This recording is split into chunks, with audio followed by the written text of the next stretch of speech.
नमस्कार दोस्तों, मेरा नाम है शुभम और मैं उम्मीद करता हूं कि आप लोग ठीक होंगे और आपकी पढ़ाई भी चलती होगी, मतलब अच्छे से। मेरे दोस्त, अगर हम आज के सेशन की बात करें तो आज हम करेंगे सीजीएल का जो लाइव मॉक हमारे विद्याग्राम एप्लीकेशन पे ऑल इंडिया जो लाइव मॉक हुआ है इस सैटरडे संडे को, उसका सॉल्यूशन सॉल्यूशन वीडियो के माध्यम से आप लोगों तक मैं थोड़े देर से दे रहा हूं, क्योंकि थोड़ा 2-3 दिन पहले मेरा तबीयत खराब था, हेल्थ इशू था, इसके वजह से मैं वीडियो नहीं बना पाया टाइम पे। आगे से मैं कोशिश करूंगा कि हर एक मॉक का वीडियो सोल्यूशन आपको टाइम पे मिल जाए, जो कि हमारे विद्याग्राम एप्लीकेशन पे ऑल इंडिया, पूरे इंडिया भर में लाइव होता है सीजीएल के लिए। अगर मैं मॉक के लेवल की बात करूं तो काफ़ी ज़्यादा एग्जाम ओरिएंटेड मॉक है। मैथ्स के सेक्शन में 2 से 3 क्वेश्चन बहुत ज़्यादा कॉन्सेप्चुअल हैं, जो आपके दिमाग के ऊर्जे पुर्जे को खोल देंगे और उन क्वेश्चन से ही आपको बहुत कुछ ज़्यादा सीखने को मिल जाएगा।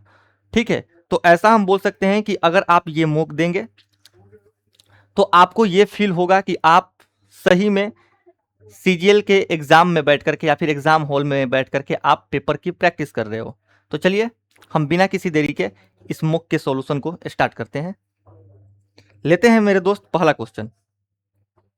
ये पहला क्वेश्चन है कि किसी बेलन के आधार की त्रिज्या को 3 गुना कर दिया जाए तथा उसकी ऊंचाई को मेरे भाई 50% बढ़ा दिया जाए तो उसका आयतन क्या होगा। अब बेलन जो होता है ना, सिलेंडर, वो एक सिमेट्रिकल फिगर होता है और दुनिया के किसी भी सिमेट्रिकल फिगर का जो वॉल्यूम होता है वो उसके आधार का एरिया गुने उसका हाइट होता है। तो अगर हम यहाँ पे बेलन का मेरे भाई आयतन देखें तो बेलन का आयतन क्या होता है, पाई आर का पावर 2 गुने एच। अब आप थोड़ा सा दिमाग लगाइए यहां पे, ये जो पाई है ये कांस्टेंट होता है, ठीक है ना। ये पाई जो है मेरे दोस्त ये कांस्टेंट होता है। इसका मतलब कि जो बेलन का आयतन होता है वो सीधे तौर पे डिपेंड करता है आर के पावर 2 पे और एच के पावर मेरे दोस्त 1 पे। इसका मतलब कि हमारे पास यहाँ पे अगर हम इसको गौर से देखें तो हमें 2 बार सक्सेसिव लगाना पड़ेगा, रेडियस पे 2 बार और एच पे यानी कि हाइट पे 1 बार। अब जैसे यहां पे अगर हम देखें मेरे दोस्त, अगर हम यहां पे देखें तो आधार की त्रिज्या को 3 गुना कर दिया जाए, यानी कि अगर मान लो कि त्रिज्या अगर 1 रहा होगा तो इसको 3 कर दिया जाएगा, ठीक है ना। लेकिन आर के पावर में 2 है तो हम पावर में यहां पे 2 लगाएंगे और एच को बोला जा रहा है कि उसकी ऊंचाई को 50% बढ़ा दिया जाए। अब 50% का फ्रैक्शनल वैल्यू होता है 1/2, ठीक है। यानी कि अगर उसका मेरे दोस्त हाइट 2 रहा होगा तो ये कितना, 2 पे 1 बढ़ा करके इसको 3 कर दिया गया है। और अगर हम ये रेडियस की बात करें यानी कि आर स्क्वायर की बात करें तो ये 1 से 9 हुआ है। कितना हुआ है दोस्त, ये 1 से 9 हुआ है, ये हुआ है 1 से 9। तो अगर हम टोटल परिवर्तन देखें तो कितना हुआ, यहाँ पे अगर हम देखें तो 2 इकाई 2 और 9 तिया 27। हमसे पूछा जा रहा है कि बढ़ा दिया जाए तो आयतन उसका कितना टाइम होगा। तो अगर हम 2 को ला करके इधर मेरे भाई डिवाइड कर दें तो 27 बट्टे में 2 टाइम्स 27/2 टाइम्स हो जाएगा इसका जो आयतन है पहले के आयतन के कंपेयर में। उम्मीद करता हूं कि सॉल्यूशन जो है वो आपको अच्छा लगा होगा।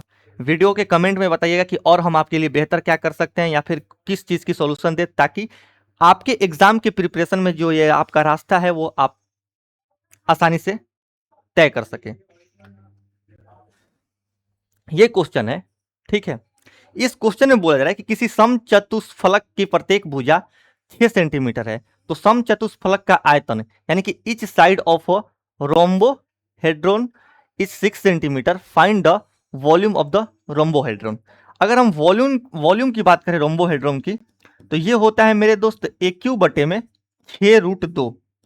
कितना होता है, 6√2, जहां पे a साइड होता है। अब यहां पे अगर हम देखें तो साइड कितना है, 6। 6 का अगर हम क्यूब कर देंगे तो ये होगा 216। 216 को मेरे भाई अगर हम 6√2 से डिवाइड करें तो ये कितने बार में कटेगा, आप खुद से देखो। ये जो 6 है 216 को काटेगा 36 बार में, ठीक है। और ये √2 36 को काटेगा 18√2 बार में। यानी इस क्वेश्चन का आंसर होगा ऑप्शन ए, 18√2। नेक्स्ट क्वेश्चन पे चलते हैं।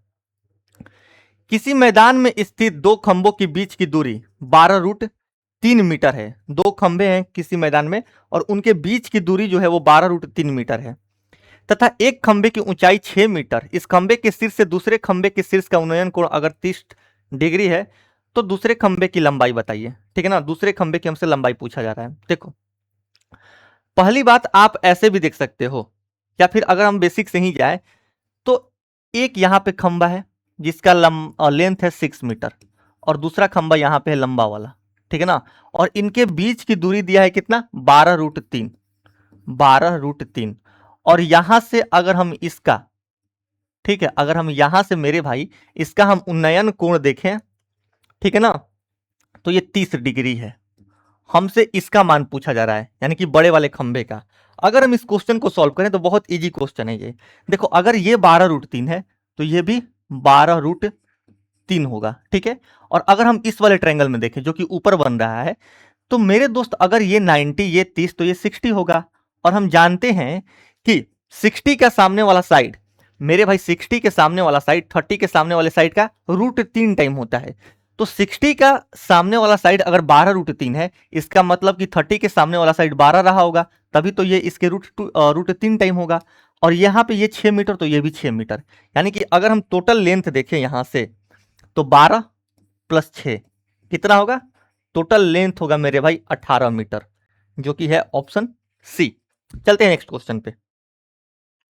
अब ये क्वेश्चन है, ये ज्योमेट्री ट्रिगो का क्वेश्चन है। अभी मैं ट्रिगो समाप्ति किया हूं कल या परसों में, एयर पब्लिकेशन पे मैं डेली लाइव आकर के पढ़ाता हूं। अगर वो सेशन आप अटेंड करते हैं मेरे दोस्त, तो ऐसे क्वेश्चन आप बिना पेन लगाए कर सकते हैं। कैसे बिना पेन लगाए, वहां पे ऐसे ऐसे तरीके आपको बताए जा रहे हैं। अगर हम इस क्वेश्चन पे नजर डालें तो आप खुद से सोचो, cos 37 बटे में sin 53 है, 37 का कॉम्प्लीमेंट्री 53, यानी कि 37 का पूरक 53, और cos का कॉम्प्लीमेंट्री sin, यानी कि दोनों कट करके एक हो जाएगा। ये सब कुछ हम वहां पे चर्चा कर चुके हैं। आप अगर बेसिक से पढ़ना चाहते हैं तो वो सेशन अटेंड कर सकते हैं। आप इसी चैनल पे लाइव वाले सेक्शन में जाइएगा तो आपको वो सारे क्लासेस मिल जाएंगे, या फिर अगर आप प्लेलिस्ट में भी जाइएगा और प्लेलिस्ट में ढूंढिएगा तो ट्रिगो के क्लासेस आपको आसानी से मिल जाएंगे। अब कौशे का कॉम्प्लीमेंट्री सेक और 17 का कॉम्प्लीमेंट्री 73, यानी कि ये दोनों कट जाएंगे। यहाँ पे 2 है तो यहाँ पे बचेगा सिर्फ 2, यानी कि इन दोनों को सॉल्व करने के बाद आया 2 + 1 3। जब हम इसको सॉल्व करेंगे मेरे भाई तो tan 45 का मान होता है 1, ठीक है, tan 45 का मान होता है 1, तो 1 + 2 प्लस sin 60 का मान होता है कितना, √3 बटे में 2, ठीक है। sin 45 का मान होता है 1 बटे में √2, ठीक है, और 1 √2 यहां पे अलग से है। अगर हम इसको सॉल्व करेंगे तो 1 बटे में √2 गुने 1 बटे में √2, ठीक है, यहां तक 2 और ये 2, यानी कि 4। अगर हम इसको सॉल्व करें, ठीक है ना मेरे दोस्त, अगर हम इसको सॉल्व करें तो यहां तक √3 बटे में 4 आया, √3 बटे में 4, और ये कितना है, 2 + 1 3, 2 + 1 है मेरे भाई 3, और 3 प्लस अगर हम √3 बटे में 4 को ऐड कर दें, ठीक है ना मेरे दोस्त, अगर हम यहां पे देखें तो यहां पे 2 भी लगा हुआ है, यानी कि 2 गुने 3 भी कर दें हम तो 3 दूनी 6 प्लस √3 बटे में 4 करना पड़ेगा। जब हम इसको ऐड करेंगे तो 6 गुने 4 24 प्लस √3 बटे में 4 आएगा। कहीं ना कहीं इस ऑप्शन में गड़बड़ी है, ये क्वेश्चन ऐसे ही सॉल्व होगा और इसका आंसर भी इतना ही होगा। चलते हैं नेक्स्ट क्वेश्चन पे। ये क्वेश्चन है कि दी गई आकृति में MN और OH Q पर प्रतिच्छेद करती है। MQO अगर हम इसमें देखें तो क्या क्या बोला जा रहा है, MQO + NQC 75 डिग्री है, और NQH का मान 30 डिग्री है, NQH का मान 30 डिग्री है। हम जानते हैं कि जो वर्टिकली अपोजिट एंगल होते हैं वो क्या होते हैं मेरे भाई, वर्टिकली अपोजिट एंगल एक दूसरे के बराबर होते हैं। तो NQH, ठीक है, NQH के वर्टिकली अपोजिट अगर हम देखें तो MQO होगा, यानी MQO भी 30 डिग्री होगा, ठीक है।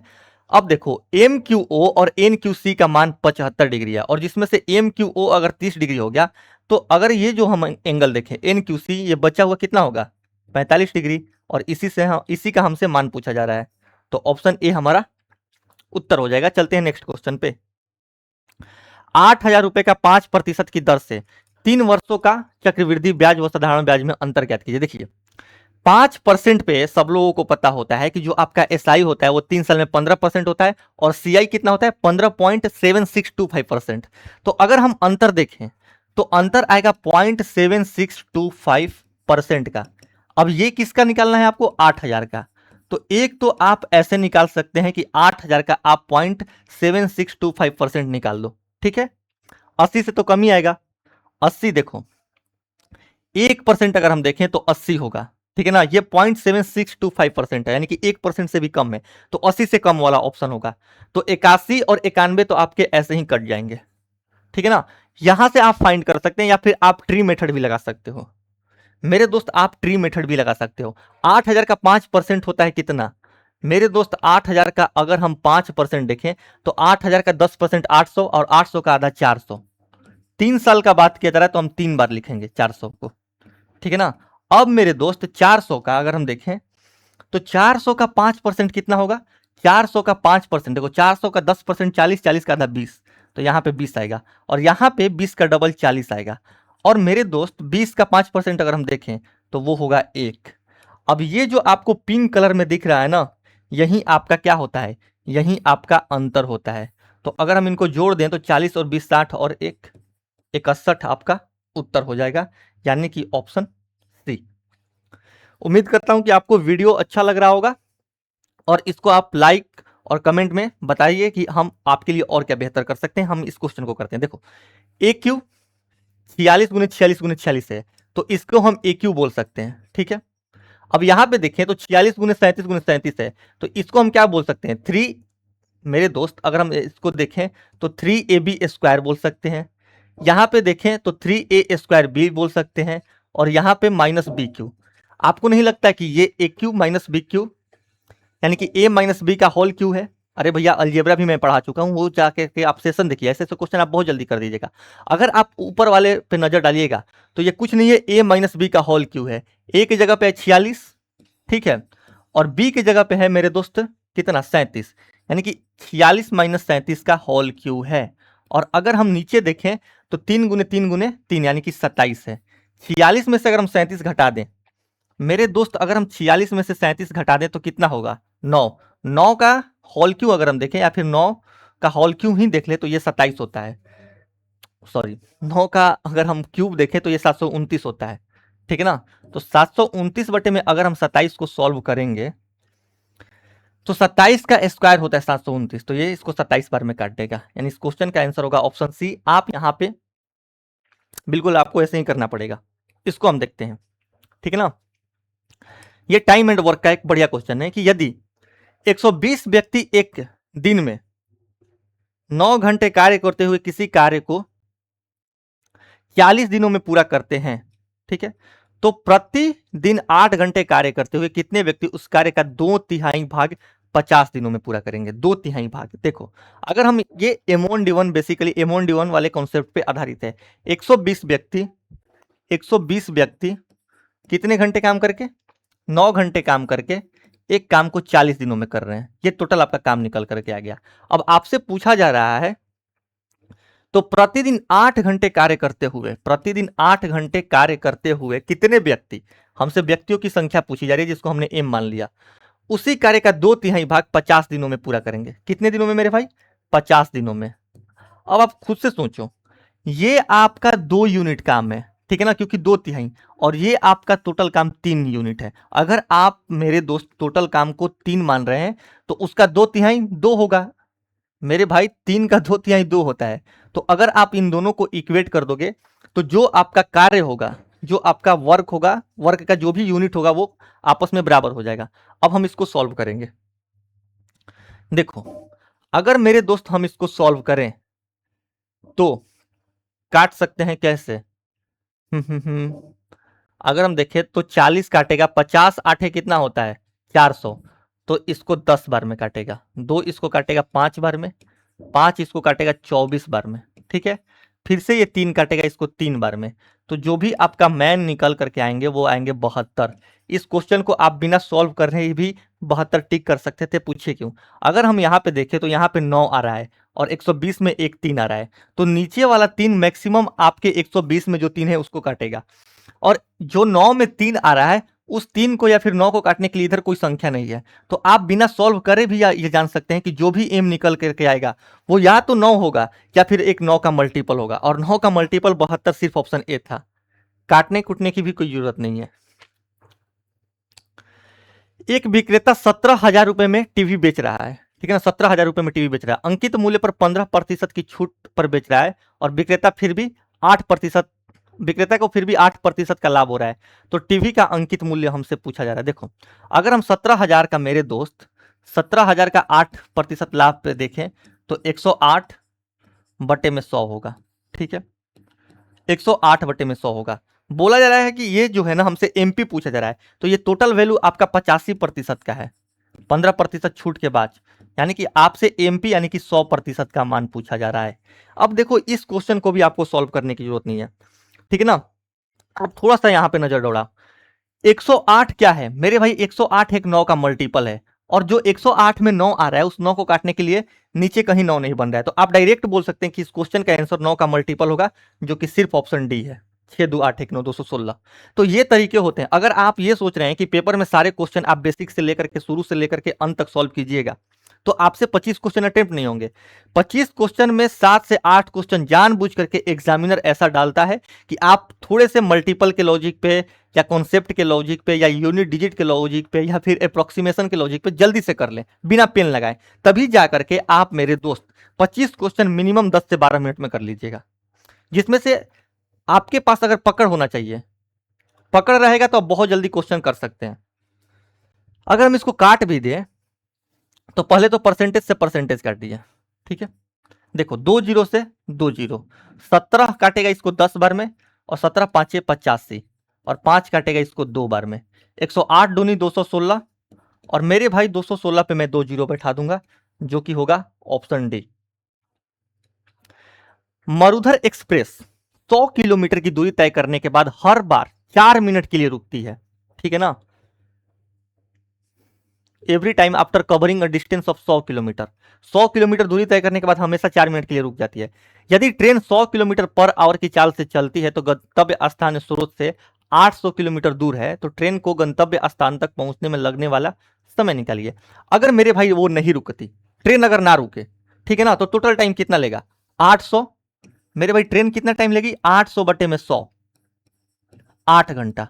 अब आप खुद से सोचो, खुद से सोचो, हर 100 किलोमीटर पे मेरे भाई 4 मिनट के लिए वो रुक जा रही है ट्रेन। कौन रुक जा रही है, मैं किसी और की बात नहीं कर रहा हूं, मैं ट्रेन रुकने की बात कर रहा हूं।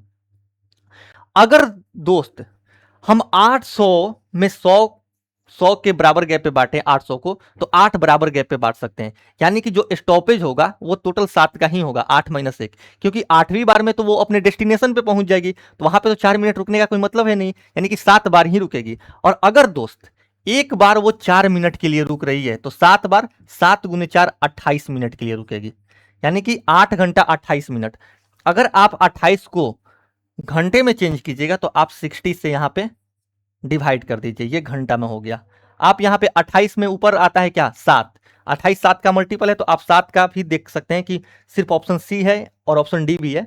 वैसे आप काटिएगा तो आपको यहां से क्लियरली दिख रहा है कि 4 से 4 7 28, और ये 15, कितना होगा, ये 15, यानी टोटल आपका लगेगा 8:7/15 आवर, जो कि है ऑप्शन सी। P बराबर इतना है, तो P के इकाई का अंक हमसे पूछा जा रहा है। अगर मेरे भाई P के इकाई का अंक हम देखें, तो अगर देखो 24 को 4 से डिवाइड करोगे तो रिमाइंडर में, अरे भैया 24 4 से पूरी तरीके से कट जाता है, तो रिमाइंडर में आएगा 4, 3 के पावर में अगर आप 4 करोगे तो 29 27 3 81, यानी कि यूनिट डिजिट पे यहां पे आएगा 1, माइनस अगर आप 38 को मेरे दोस्त 4 से डिवाइड करोगे तो रिमाइंडर बचेगा 36, कट जाएगा, रिमाइंडर बचेगा 2, 7 का पावर 2 करोगे तो 49, यानी कि 9, प्लस में अब 6 के पावर में कुछ भी रहे यूनिट डिजिट पे हमेशा 6 ही आएगा। हमें इसको सॉल्व करके बताना है कि यूनिट डिजिट पे क्या आएगा। 6 एक 7 में से 9 गया, -2, माइनस में अगर यूनिट डिजिट आ रहा है तो आप इसमें 10 ऐड कर दो, यानी कि जो भी सॉल्व करने के बाद नंबर आएगा उसके यूनिट डिजिट पे 8 आएगा, जो कि ऑप्शन डी में है। अरे ऑप्शन मेरे भाई डी में है। नंबर सिस्टम का एक अच्छा क्वेश्चन है। चलते हैं हम इस क्वेश्चन पे, और ये क्वेश्चन बहुत तगड़ा क्वेश्चन है, बहुत तगड़ा क्वेश्चन। देखिए क्वेश्चन को ध्यान से समझिएगा। यदि मान लीजिए कि P बराबर 224 और Q बराबर 322 है, ठीक है, 23 गुने P और A गुने Q का उच्चतम उभयनिष्ठ गुणनखंड P और Q से विभाज्य है। अब आपको यहां पे एक लाइन समझने की जरूरत है, ठीक है ना। The highest common factor of 23 गुने पी एंड ए गुने Q is divisible by P and Q. यानी कि जो जो मेरे भाई ए गुने क्यू, ठीक है ना, और 23 गुने पी का एचसीएफ है, वो किससे डिविजिबल है? वो डिविजिबल है पी और क्यू से। यानी कि आप ये भी बोल सकते हैं कि इनका एचसीएफ पी और क्यू का एलसीएम होगा। अभी आपको समझिएगा, देखिए अगर हम यहां से देखें, बेसिक से जाते हैं, तो P बराबर कितना है दोस्त? P बराबर है 224। आप अगर 224 को लिखना चाहते हैं तो 32 गुने 7 लिख सकते हैं। 32 को आप लिख सकते हैं 2 गुने 5 गुने 7। अगर मैं Q की बात करूं मेरे भाई, अगर हम Q की बात करें तो Q कितना है? 322 है। अगर हम 322 को लिखना चाहें तो कितना लिख सकते हैं? 7 7 चौक 28, 7 छक 42, 2 गुने 23 गुने 7, ठीक है ना। 2 गुने 7 गुने 23 लिख सकते हैं, 2 गुने 7 गुने 23। ये पी और क्यू की कहानी हो गई, ठीक है। क्वेश्चन में बोला जा रहा है कि यदि 23 गुने पी, मेरे भाई यदि 23 गुने पी, पी कितना है? 2 का पावर 5 गुने 7। और आगे क्या बोला जा रहा है? आगे बोला जा रहा है और ए गुने क्यू, मेरे भाई ए गुने क्यू, क्यू कितना है? 2 गुने 7 गुने 23, 2 गुने 7 गुने 23, ठीक है ना। अब देखो ये जो दोनों संख्याएं हैं मेरे भाई, ये जो दोनों संख्याएं हैं, इसका हाईएस्ट जो कॉमन फैक्टर है, यानी कि जो इनका मेरे भाई, जो इनका क्या है, इनका जो एचसीएफ है वो P और Q से डिविजिबल है। इसका मतलब कि अगर हम मान ले कि P और Q का एलसीएम कुछ भी मान ले, अरे भैया P और Q से डिविजिबल है, तो P और Q से कौन सी संख्या डिविजिबल होगी? P और Q का एलसीएम। तो अगर हम P और Q का एलसीएम निकालें तो P और Q का एलसीएम क्या हो जाएगा जी? यहां से हम 2 का पावर 5 उठा लेंगे, ठीक है ना, यहां से उठा लेंगे 7 और यहां से उठा लेंगे 23। अब आप थोड़ा सा दिमाग लगाइए, इसका एचसीएफ 2 गुने 5 गुने 7 गुने 23 से डिविजिबल है। किससे डिविजिबल है? 2 के पावर 5 गुने 7 गुने 23 से डिविजिबल है। यानी कि मेरे भाई इसका एचसीएफ 2 गुने 5 गुने 7 गुने 23 है। कितना है? 2 गुने 5 गुने 7 गुने 23। अगर हम 7 पे नजर डालें तो 7 यहां पे भी आ रहा है, 7 यहां पे भी आ रहा है, ठीक है, तो हम 7 उठा लेंगे। 23 पे नजर डालें तो 23 यहां पे भी आ रहा है, यहां पे भी आ रहा है, तो हम 23 भी उठा लेंगे। अब 2 के पावर 5 को अगर हम देखें ध्यान से तो 2 का पावर 5 यहां पे आ रहा है, ठीक है ना, और इसमें सिर्फ एक ही 2 आ रहा है। यानी कि दोस्त, अरे भैया इसमें अगर 2 का पावर 5 उठाया गया है तो ये बात तो एकदम तय है कि 2 का पावर 5 दोनों में आया होगा, तभी तो ये हाईएस्ट कॉमन फैक्टर बनेगा। इसका मतलब कि 2 का पावर 5 तो इसमें आ रहा है, लेकिन अगर हम इस पे नजर डालें तो सिर्फ एक ही 2 आ रहा है, तो 4 एक्स्ट्रा जो 2 है वो कहीं ना कहीं ए लेकर के आया होगा। यानी कि ए कुछ नहीं है, 2 का पावर 4 है। 2 का पावर 4 ही है ए, या फिर ए ही है 2 का पावर 4। गंगाधर ही शक्तिमान है या फिर शक्तिमान ही गंगाधर है, ठीक है ना। तो हम ये बोल सकते हैं कि जो ए का संभावित मान होगा वो 2 का पावर 4 यानी कि 16 होगा। Option D. आप इसको मेरे दोस्त ध्यान से इस क्वेश्चन को देखिए, बहुत कॉन्सेप्चुअल क्वेश्चन है, बहुत ज्यादा कॉन्सेप्चुअल क्वेश्चन, बता नहीं सकता मैं कितना। ये क्वेश्चन को हम देखते हैं। एक 28 मीटर लंबा तथा 16 मीटर चौड़े भवन के साथ 4.5 मीटर के समान चौड़ाई का पाथ है, ठीक है ना। 26.5 वर्ग मीटर की दर से पाथ की फ्लोरिंग की लागत ज्ञात कीजिए। देखो अगर हम 4.5 मीटर का मेरे भाई दोनों समान रास्ता देखें तो 4.5 मीटर इधर भी बढ़ेगा, 4.5 मीटर इधर भी बढ़ेगा, यानी कि लेंथ कितना हो जाएगा? 4.5 प्लस 4.5 9 बढ़ जाएगा, 28 और 9 37, ठीक है। 28 और 9 कितना होता है मेरे भाई? 37 गुने, अगर हम 16 में 4.5 यानी कि 9 बढ़ा दें, ब्रेथ भी उतना ही बढ़ेगा, तो 27 गुने 25 होगा। इसमें से आपको अंदर वाला पार्ट घटाना है ताकि आपके पास सिर्फ रास्ते का एरिया बचे।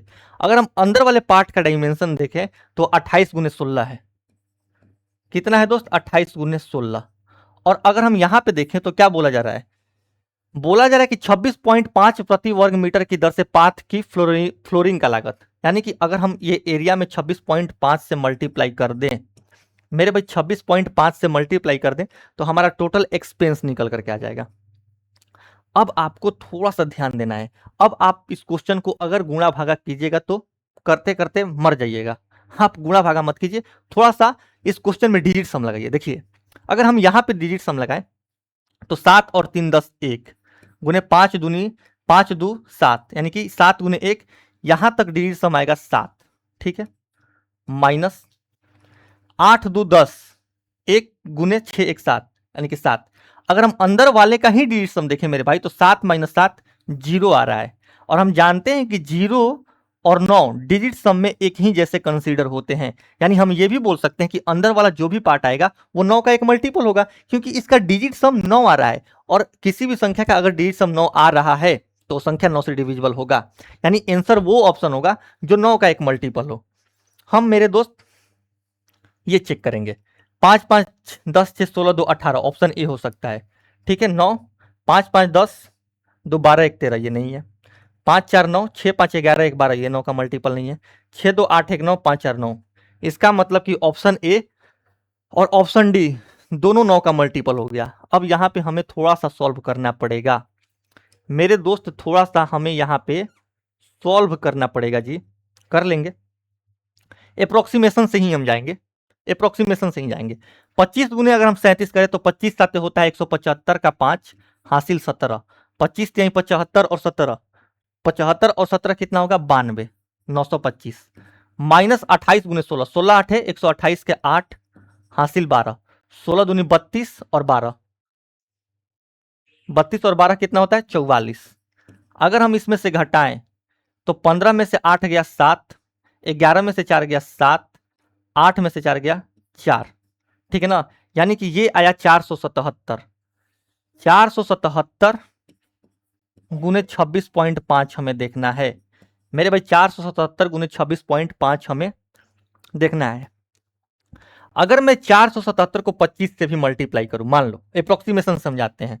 477 को, क्योंकि 26.5 से मल्टीप्लाई करना थोड़ा सा कठिन है। अगर मैं यहां पे देखूं 25 से मैं क्यों मल्टीप्लाई कर रहा हूं, क्योंकि ऑप्शन ए और ऑप्शन डी बचे हैं, और ऑप्शन ए और डी में हम देख पा रहे हैं कि 1000 का गैप है। तो 25 से अगर हम मल्टीप्लाई करेंगे तो बहुत ज्यादा चांस है कि हमारा रेंज आ जाएगा ऑप्शन का। 25 साथ 175 का 5 हासिल 17, 25 साथ 175 और 17, 175 और 17 92 का 2 हासिल 19, और 25 चौके 100, और 100 और 19 कितना होगा 119। अब आप देखो, अगर मैं 477 को 25 से ही मल्टीप्लाई कर रहा हूं तो ये 11,995 आ जा रहा है। तो अगर मैं 477 को 26.5 से मल्टीप्लाई करूंगा तो आंसर हमारा 11,995 से तो ज्यादा ही आएगा। यानी कि ऑप्शन ए भी कट जाएगा, बचा सिर्फ ऑप्शन डी। ये अप्रोक्सीमेशन का एक तरीका होता है। यदि पहली संख्या तीसरी संख्या से 20% कम है और दूसरी तथा तीसरी संख्या का अनुपात 8:13 है, यदि पहली संख्या 936 है तो दूसरी और तीसरी संख्या का औसत कितना है। ठीक है। अब आप इस क्वेश्चन को चाहे तो बहुत जल्दी सॉल्व कर सकते हैं। देखो, दूसरी और तीसरी का जो अनुपात है वो 8:13 है। तो अगर मैं मेरे दोस्त इन दूसरी और तीसरी का एवरेज निकालूंगा तो मैं क्या करूंगा, 8 + 13 बटे में 2, 13 8 21 बटे में 2 यानी कि 10.5। 10.5 7 का एक मल्टीपल है। यानी कि आंसर मेरे दोस्त, आंसर हम देखें ना तो आंसर क्या होगा, आंसर एक होगा 7 का मल्टीपल। अब हम 7 का मल्टीपल चेक कर लेंगे। अगर हम 7 का मल्टीपल चेक करें तो 815 में 700 तो 7 से कट जाएगा, 115 7 से कभी नहीं कटेगा। ठीक है। अगर हम यहां पे देखें, ठीक है मेरे दोस्त, तो 700 तो 700 से कटेगा, 245, 7 6 42, 7 5 7 6 42, 3 5 7 5 35, 945 हो सकता है क्योंकि ये 7 से कट रहा है। अब देखो 785 में 7 तक कट जाएगा, 85 नहीं कटेगा। 855 में 700 तक कट जाएगा, 155 नहीं कटेगा। 154 कटता है 7 से, 22 7 154 होता है, 155 नहीं कटेगा, ये भी नहीं होगा। बचा सिर्फ ऑप्शन सी, और यही हमारा उत्तर हो जाएगा। एग्जाम में आपको ऐसे ही करना है। लेकिन अगर हम बेसिक से जाएं मेरे दोस्त, अगर हम बेसिक से जाएं तो क्या बोला जाए, यदि पहली संख्या तीसरी संख्या से 20% कम है, हमारे पास 3 संख्याएं हैं, 1 2 और 3। ठीक है। बोला जा रहा है कि दूसरी तथा तीसरी संख्या ये 8:13 है, और पहली संख्या तीसरी संख्या से 20% कम है। यानी कि अगर हम तीसरी संख्या को 5 माने मेरे भाई, अगर हम तीसरी संख्या को 5 माने तो ये 4 होगा। ठीक है। यदि पहली संख्या 936 है, पहली संख्या मेरे भाई 936 है, यानी कि 4 का मान अगर 936 है तो ये 4 का कितना गुना है, अगर आप यहां पे देखोगे तो ये 4 का कितना गुना है जी, 4 दूनी 8। अगर आप यहां पे देखोगे तो ये 4 का कितना गुना है, यहां पे मैं लिख रहा हूं, ये 4 दूनी 8, 4 तियां 12, 4 चौका 16, 234 गुना है। ठीक है, तो ये भी कितना होगा, ये 5 का 234 गुना होगा, 5 का मेरे भाई 234 गुना होगा। अगर हम दूसरी और तीसरी का क्या देखें, दूसरी और तीसरी का औसत देखें तो 13 8 21 यानी कि 10.5 का वैल्यू हमें निकालना है। अगर मेरे भाई 13 यूनिट का मान 5 गुने 234 है, 13 यूनिट का मान 5 गुने 234 है, तो हमें निकालना है 10.5 का मान। किसका, 10.5 का मान। इसको हमें सॉल्व करना है।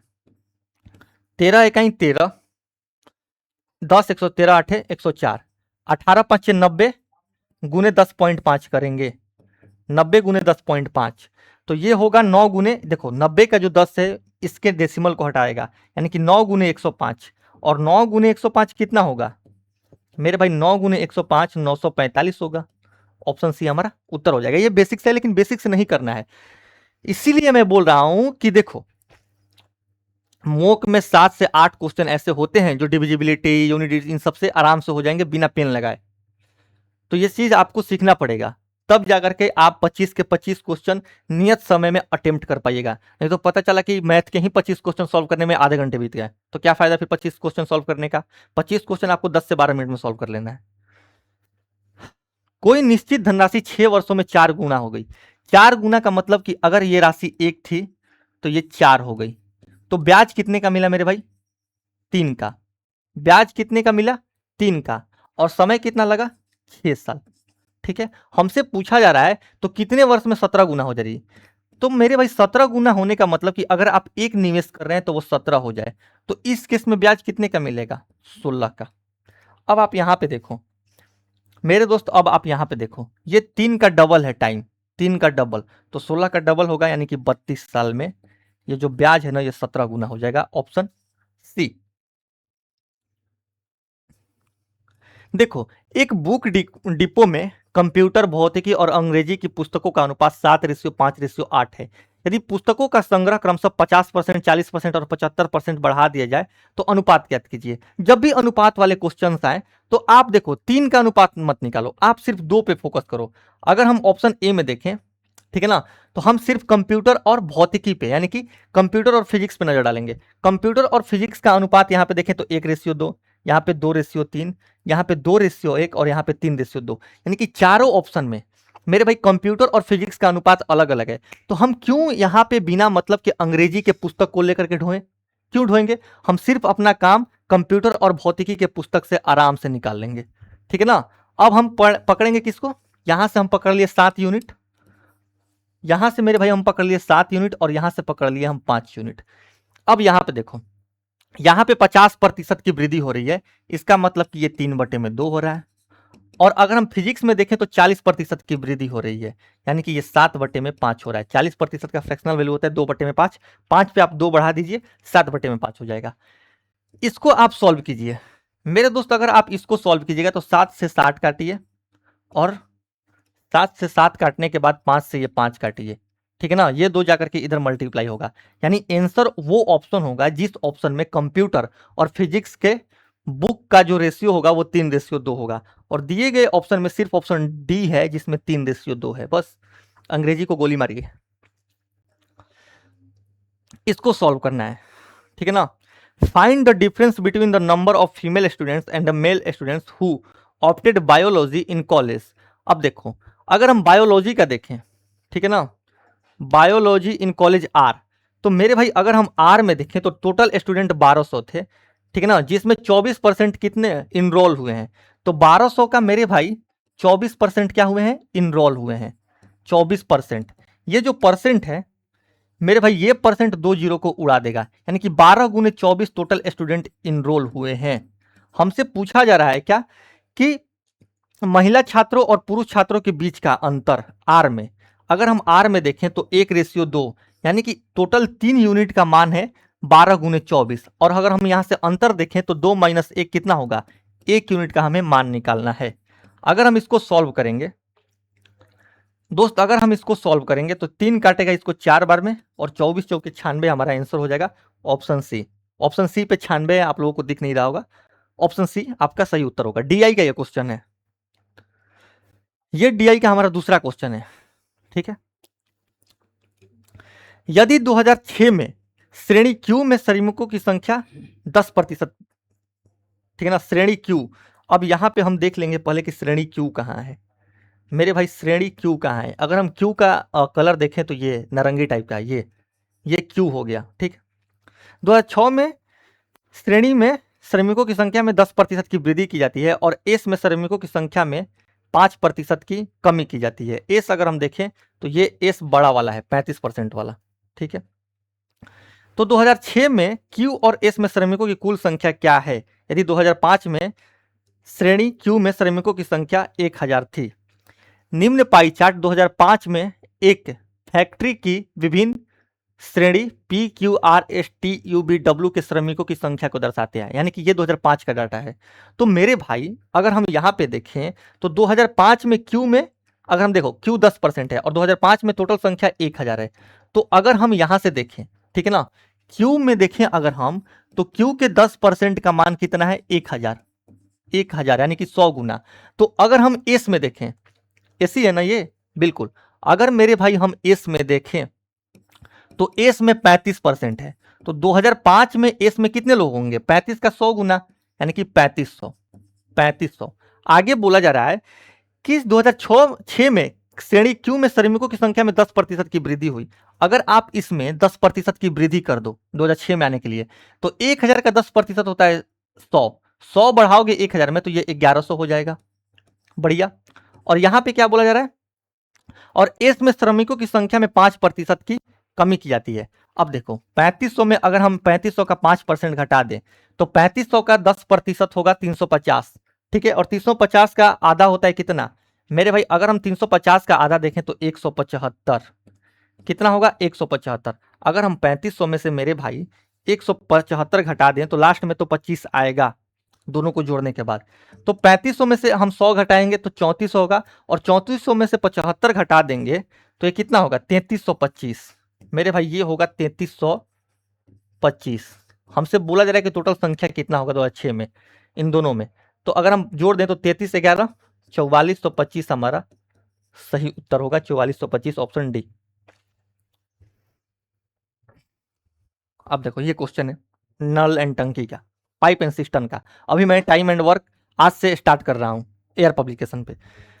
पाइप पी द्वारा खाली टंकी को 8 घंटे में भर सकता है और क्यू उसी खाली टंकी को 12 घंटे में भर सकता है, ठीक है ना। खाली टंकी को 12 घंटे में भर सकता है। दोनों पाइपों को एक साथ खोला जाता है, लेकिन 2 घंटे बाद पाइप पी को बंद कर दिया जाता है। तो टंकी शेष भाग भरने में क्यू कितना समय लेगा? ठीक है, दोनों को एक साथ खोला जा रहा है मेरे भाई। दोनों को अगर हम एक साथ खोलेंगे तो 2 घंटे में, देखो 8 घंटे में जो पी है वो पूरी तरीके से भर दे रहा है, ठीक है ना। तो 2 घंटे में कितना भरेगा? 1/4। और अगर हम क्यू देखें तो मेरे भाई क्यू 12 घंटे में टोटल भर रहा है, तो ये 2 घंटे में कितना भरेगा? 1/6, ठीक है ना। यानी कि 2 घंटे में मेरे भाई 2 घंटे में कितना टंकी भर जाएगा? अगर हम देखें तो 2 घंटे में 1/4 और 1/6 यानी कि 10/24 यानी कि 5/12 टंकी पूरी तरीके से भर जाएगा। यानी कि अगर 12 टोटल कैपेसिटी है तो उसमें से 5 यूनिट भर जाएगा, तो बचेगा कितना? 12 में से 7 यूनिट बचेगा। हमसे बोला जा रहा है कि पी को बंद कर दिया जा रहा है, तो टंकी, तो शेष टंकी को क्यू कितने समय में भरेगा? क्यू अगर मेरे भाई क्यू खाली टंकी को, क्यू पूरी तरीके से खाली टंकी को 12 घंटे में भर दे रहा है, यानी कि अगर 12 यूनिट को भरने में या 12 घंटा ले रहा है तो 7 यूनिट को भरने में 7 घंटा लेगा, ठीक है ना। हमसे पूछा जा रहा है तो शेष टंकी को क्यू कितने समय में भरेगा? तो 7 घंटे में भरेगा, ऑप्शन बी। अगर आप इसको चाहें तो एलसीएम मेथड से भी बना सकते हैं। एलसीएम मेथड से बनाने में आपको एलसीएम वगैरह लेना पड़ेगा, ऐसे आप जल्दी से बना सकते हैं। एक नाव 45 मिनट में 3 किलोमीटर धारा के प्रतिकूल तथा 5 किलोमीटर धारा के अनुकूल जा सकती है, ठीक है। यदि 1 घंटे 25 मिनट में 5 किलोमीटर धारा के प्रतिकूल तथा 9 किलोमीटर धारा के अनुकूल जा सकती है, तो धारा के अनुकूल 14.4 किलोमीटर जाने में उसे कितना समय लगेगा? हमसे टाइम पूछा जा रहा है। अब आप यहां पे देखो, एक नाव है जो 45 मिनट में 3 किलोमीटर धारा के प्रतिकूल, ठीक है ना। मेरे भाई धारा के प्रतिकूल को हम मानेंगे यू, ठीक है, यानी कि 3 में यू, ठीक है, 3 किलोमीटर धारा के प्रतिकूल तथा 5 किलोमीटर धारा के अनुकूल, यानी कि 5 में भी। यू क्या है? ये प्रतिकूल, और अरे भैया ये अप स्ट्रीम है, ये डाउन स्ट्रीम है। और टोटल टाइम इसको कितना लग रहा है? 45 मिनट। टोटल टाइम लग रहा है इसको 45 मिनट। अब हम यहां से कैलकुलेशन की सुविधा के लिए मेरे भाई 1 बटे में u को हम मान लेंगे x और 1 बटे v को मान लेंगे y। यानी अगर हम देखें तो 1 बटे u को माने हैं x, तो ये 3x प्लस 5y क्या है? 45। ठीक है ना। और उसी प्रकार अगर हम यहां से देखें तो 5 किलोमीटर धारा के प्रतिकूल, ठीक है ना।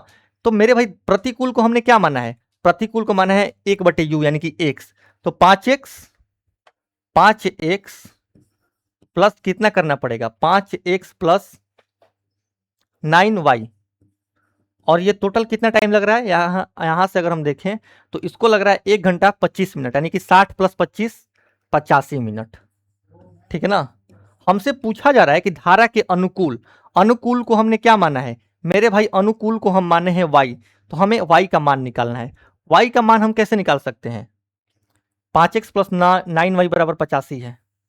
5x प्लस 9y बराबर 85 है। हमें y का मान अगर हम निकाल लेंगे तो हमारा काम बन जाएगा। अब देखो y का मान निकालने के लिए हम x को बराबर कर लेते हैं, यानी कि यहाँ पे हम 5 से मल्टीप्लाई करेंगे और यहाँ पे दोस्त हम 3 से मल्टीप्लाई करेंगे। 5 3 15x प्लस 25y बराबर 225। ठीक है। अब यहाँ हम देखें तो ये 15x प्लस 27y बराबर 85 गुने 3 कितना होगा? 240 और 15 255। मेरे भाई 255। जब हम इसको सॉल्व करेंगे या फिर इसमें से इसको घटाएंगे तो 15x से 15x कट जाएगा, 27y में से 25y घटेगा 2y। 2y का मान कितना निकल करके आएगा? 255 में से 25 अगर हम घटा दे 200 तो ये कितना होगा? 30। तो y का मान निकल करके आया 15। ठीक है ना। मेरे भाई y का मान निकल करके आया 15। तो अगर हम यहां पे हमसे बोला जा रहा है कि 14.4 किलोमीटर जाने में उसे कितना समय लगेगा, तो 14.4 जाने के लिए 15 ये मिनट है, क्योंकि यहां पे हमने मिनट बनाया है। तो अगर आप देखो, अगर मेरे दोस्त ये y कितना आया है? ये y अगर 15 आया है और हम अगर यहां से 1/v निकालें तो 1/v y के बराबर है, तो ये 1/15 हो जाएगा। तो यानी कि इसको 1/15 से हमें भाग देना पड़ेगा, यानी कि 15 यहाँ पे आकर के मल्टीप्लाई हो जाएगा। और हम जानते हैं कि हमें जो टाइम निकालना है वो घंटे में निकालना है, तो आप इसको 60 से डिवाइड करोगे क्योंकि ये मिनट में है। जब आप इसको सॉल्व करोगे तो 15 चौके 60 और 4 इसको काटेगा, चरते आई 12, 4 6 24, यानी कि 3.6 आवर्स में ये कंप्लीट कर लेगी। ठीक है। उम्मीद है कि आपको समझ में आया होगा। चलते हैं मेरे भाई हम नेक्स्ट क्वेश्चन पे। देखो, एक विद्यालय की कक्षा 10 में 72 छात्र हैं, जिसमें से 33:1/3% लड़के हैं। ठीक है ना। यहाँ पे मैं बॉयज लिख ले रहा हूँ और यहाँ पे मैं गर्ल्स लिख ले रहा हूँ। 33:1/3% का मतलब होता है 1/3। यानी दोस्त की 72 का अगर हम 1/3 निकालें तो 24 लड़का है, तो बचे हुए 48 लड़कियां होंगी। बढ़िया। आगे हम चल रहे हैं। लड़कों के विज्ञान में औसत अंक लड़कियों के विज्ञान के औसत अंक से 66.253% अधिक है। ठीक है ना। लड़कों का विज्ञान में औसत अंक लड़कियों के विज्ञान में, अब देखो 66:2/3% का मतलब होता है 2/3। यानी कि अगर लड़कों का 3 यूनिट आ रहा है नंबर एवरेज, तो इससे 2 यूनिट ज्यादा लड़कियों का आ रहा है, यानी कि 5 यूनिट। और क्वेश्चन में बोला जा रहा है कि सभी छात्रों का औसत अंक जो है वो 55 है। ठीक है ना। तो हमसे लड़कियों का औसत अंक यानी कि कितना, लड़कों का विज्ञान में औसत अंक लड़कियों के विज्ञान में औसत अंक से 66:2/3% अधिक है। यानी कि अगर हम इसको देखें तो लड़कियों का अगर 3 होगा ना तो ये 5 होगा, और टोटल यहाँ पे 55 है। हमें 3 यूनिट का मान निकालना है जो कि लड़कियों का औसत अंक है। अब अगर हम इसको सॉल्व करें मेरे भाई, तो 24 लड़के हैं, 5 यूनिट से इनका औसत है। 48 लड़कियां हैं, 3 यूनिट इनका औसत है। अगर हम टोटल औसत देखें तो 24 5 6 120 प्लस 48 3 144 बटे में मेरे भाई 5 और 3 8। ठीक है ना। जब हम इसको सॉल्व करेंगे 48 तिया सॉरी, अगर हम औसत निकालेंगे तो 24 प्लस 48 टोटल संख्या यानी कि 72 से भाग देंगे। जब मेरे भाई हम इसको सॉल्व करेंगे, ठीक है ना, जब हम इसको सॉल्व करेंगे तो 12 से ये कटेगा कितने बार में? 10 बार में। 12 से 12 बार में और 12 से 6 बार में, यानी कि 12 10 22 बटे में 6 को हम लिख सकते हैं 11 बटे में 3। ये हमारा 11 बटे में 3 यूनिट टोटल हमारा एवरेज आया, और इसी 11 बटे में 3 यूनिट का मान कितना है? 55। यानी जब हम सॉल्व करेंगे तो 11 5 55, एक यूनिट का मान निकल करके आ जाएगा 15। 5 गुने 3 15। हमसे लड़कियों का औसत अंक पूछा जा रहा है, तो अगर एक यूनिट का मान 15 है तो 3 यूनिट का मान कितना होगा? 15 गुने 3 45। 45 कौन सा है? Option D. बढ़िया क्वेश्चन था। और यही मोक देखो, फुद्दू मोक लगाने से कोई फायदा नहीं है। आप कहीं भी जाओ 10 मिनट या किसी भी प्लेटफॉर्म पे, तो वहां पे बहुत इजी क्वेश्चन होते हैं। आप मोक ऐसे लगाओ, मोक थोड़ा सा जो रियल का एग्जाम होता है उससे थोड़ा सा टफ लगाओ, ताकि अगर एग्जाम में मेरे भाई जा करके आप पैनिक ना कर पाओ। अब आप इजी इजी मोक लगा करके जाओगे और थोड़ा सा भी एग्जामिनर डाटा घुमा दिया या फिर क्वेश्चन का लेवल ऊपर कर दिया तो आपका हवा टाइट हो जाएगा। इसीलिए हार्ड चीजों का प्रैक्टिस कीजिए। हार्ड चीजों का अगर प्रैक्टिस कीजिएगा तो इजी चीज तो ऐसे ही हो जाएगा। हमसे पूछ रहा है कि P एक ऋणात्मक संख्या है, इस प्रकार है, ठीक है ना, कि k प्लस k का पावर ये -1 है, ठीक है। k प्लस के टू द पावर -1 बराबर -2 है, तो हमें इसका मान पूछ रहा है। अगर मेरे भाई ये अलजेब्रा का कॉन्सेप्ट है कि k प्लस 1 बटे में k -2 के बराबर में है, तो k बराबर हमारा -1 आएगा।